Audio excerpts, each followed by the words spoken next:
રૂપિયા, જેમાં 28% જીએસટી લાગે, જે જશે ગવર્મેન્ટ પાસે, એટલે માઇનસ થયા 140 અને બચ્યા 360 રૂપિયા. હવે આ ફેન્ટસી એપ પણ પોતાનો કટ લેશે, જે હોય છે 10 થી 15%, એટલે થયા માઇનસ 72 રૂપિયા. હવે જે અંતમાં 288 રૂપિયા જે બચ્યા છે, જે 5 માંથી જે વિનર બને છે તેને મળવા જોઈએ પણ મળતા નથી.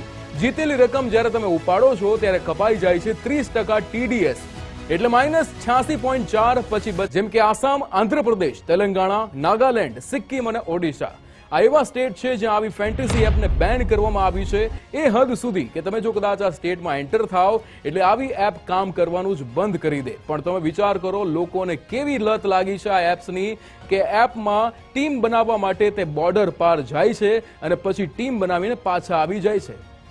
એટલે કે એવો લૂપ હોલ જે આ એક્ટમાં છે, જેના કારણે અનેક વાર જે કામ રિયલમાં ગેરકાયદેસર છે તે ઓનલાઈનમાં કાયદેસર થઈ જાય છે અને કોર્ટમાં આવી એપ વિરુદ્ધ કેસ થાય તો પણ આ એપના માલિક જ કેસ જીતે છે. સ્ક્રીન પર જે આ બધા તમે કેસ જોઈ રહ્યા છો, જેમાં કોર્ટે એવું કહ્યું હતું કે આ ગેમ ઓફ સ્કિલ છે, એટલે આ સટ્ટાબાજી કરાવતી એપના માલિક કેસ જીતી ગયા હતા.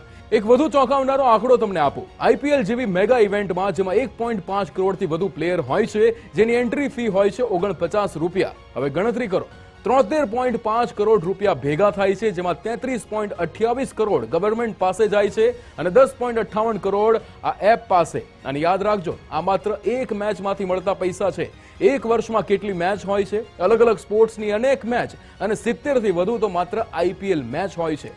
એક ખાનગી સમાચારના રિપોર્ટ પ્રમાણે દરેક ઇન્ડિયન ક્રિકેટ ટીમની મેચ પર 9.9 લાખ કરોડ લોકો આવી મેચ પર પૈસા લગાવે છે.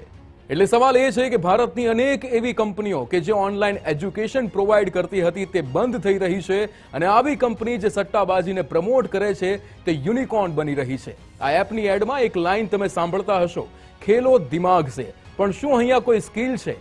બે ટીમના 22 ખેલાડીઓમાંથી કેટલા કોમ્બિનેશન બની શકે? એક પ્લેયર સારું રમશે કે નહીં એ તમારી સ્કિલ પર નિર્ભર છે જ નહીં, એ માત્ર એક તુક્કો છે. એટલે આવી એપ પર ખુદ એ ટીમનો કેપ્ટન પણ જો કદાચ ટીમ બનાવે તો એના પણ જીતવાના ચાન્સીસ નહીવત હોય છે. તમને 49 રૂપિયામાં કરોડપતિ બનવાના સપના બતાવતા લોકો તમારી જ મહેનતની કમાણીથી કરોડપતિ બની ગયા છે. સવાલ એ પણ છે કે શું દેશમાં આવી એપ્સ પર કોઈ પ્રતિબંધ આવશે? શું ગેમ્બલિંગ એક્ટમાં આવી એપ્સને ગેમ ઓફ ચાન્સ ક્યારેય કોઈ સાબિત કરી શકશે? તમારું શું માનવું છે આવી એપ્સને લઈને કમેન્ટમાં જણાવજો. ફરી મળીશું.